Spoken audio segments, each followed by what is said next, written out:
Thinking is a skill. This is what I learned between The Secret and my pastor. Thinking is a skill. And just like anything, you have to practice at that skill to make it better. And so that's the one thing I want you to know. Thinking is a skill. Don't think you can improve your thinking and that it's going to be so hard to do and it requires all of these different things. You hear about limiting beliefs. You hear about all these other things, but there's simple things that you can do. I'm going to give them to you. But I want you to understand the fundamental difference between worrying and confidence is that worrying focuses on what you don't want and confidence focuses on the outcome that you do want. So we've all heard the saying that it takes 21 days to start a habit and 14 days to break one. I don't know if that's true. It could be or it couldn't be, but I'm going to give you 7 proven things that you can do that work through my experience. And it's really not that hard and you can start doing them today. So the number one thing you can do is associate with positive people. Everyone knows, or if you don't know, you've probably heard this before, you are the average of the 5 people you hang out with. And that also goes with income. So if you think about the 5 people you hang out with most, you're going to be similar to what they do and how they think and how they move throughout life. And then if you get their income and ask them what their income is, your average income is going to be, the average income between all of them is going to be what your income is.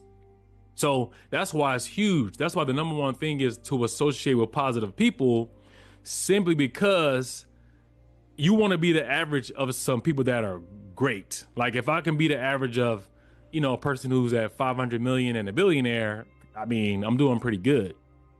So that's the number one thing. That's something you can start doing right now. It's very easy that you can start cutting out people that are out of your life and to change your average. You might want to go to some seminars to try to meet like-minded people. So you can, once you start cutting people out, you got to try to replace them with, a better average. Number 2, listen to optimistic people. Don't listen to pessimists. I would tell you this. If you don't have any haters, you're not doing enough, right? Because people generally only hate on people that's doing better than them. So get more haters, because if you have more haters, that means you're doing something enough for them to hate on and be jealous of, because that's all hating is people that are jealous because they didn't put the work in, or they're just like, how come this person can do this and I can't? That's what it is. And then as far as like not listening to pessimists, that's a real thing, man. Like, I don't want to name names, but I used to have people in my life in my 20s that always had something negative to say. And at some point I just cut them out. And that's kind of why now I'm like a lone wolf in a lot of things that I do, because I can't speak negative things against myself, right? That would be stupid, even though that's kind of what I used to be. But when you start learning these habits and you start surrounding yourself with positive people, it's almost impossible for you to be thinking negative about yourself, because you're not even, in that particular state. And that's kind of what you're going to learn by going through these 7 steps. One of them is for sure going to make sure that you're always in a positive state. Number 3, associate with people who are ahead of you in their growth. A person who's ahead of you is not going to hate. The likelihood that person ahead of you is going to talk negative to you is very small. Like, it wouldn't even make sense. Especially it's like this. If a person is 1 step ahead of you, they're more than likely, or even 2 steps ahead of you, they're more than likely going to give you the steps that they did to get where they are. That's the beauty of hanging out with somebody who's not on your level, because most of the time people want to reach down. That's what I've learned with millionaires and people that have just, even athletes, anybody that's gotten better and they had I would say they came from a similar place that you did. They want to figure out how they can help you. But first they want to know that you're serious. Like, they want to add value to your life only if you're serious, because most of the time people that are progressing in life, that are growing, they don't really have a lot of time to waste. But I'm 100% positive most of them want to reach back and give to the person that's below them.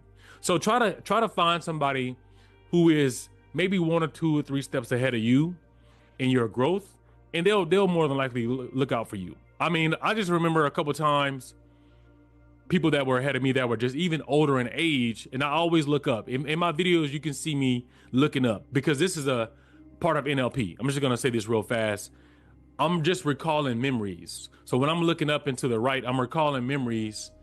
And so that's why I kind of look up in my videos, or I look around, because I'm pulling information from different parts of my brain, just to give you context. But anyway, I would just remember people would give me books, or they would give me podcasts or different things to do. I remember, and again, I'm going to mention my pastor because he was one of those people that were pivotal in my life, because he gave me the first book called The Millionaire Mind. That book changed my whole outlook, because then I understood that most millionaires are self-made, and they were like C students. They dropped out of college. They're dumber than people think they are. They just know how to follow systems. And so that's the misconception that I think people think, is that in order for you to become a millionaire, you got to be some rocket science. But no, pick up the book, The Millionaire Mind, and you'll see that most of the people in there were C students. Like they just went to college and they learn how to network and build relationships. That's one of the beautiful things about going to college. But anyway, he enrolled me in a money magazine called Kiplinger. I don't even know if I'm saying that right. So he just did small things like this that just kind of changed up my mindset, because I used to be a hustler, but he was like, you know, education is the key. And so that's kind of one of the things that I did. And that's what he did for me. So they always reach down. If they see that you're hungry and you got potential, they're going to reach down for sure and give you different things that you can do. Number 4, embrace change. You can't improve and not change at the same time. It's impossible. So don't be scared that you're going to lose people or be in a different environment or meet new people. That's the whole fucking point, right? Obviously what you're doing is not working. So you obviously need to change in order for you to get the desired outcome that you want.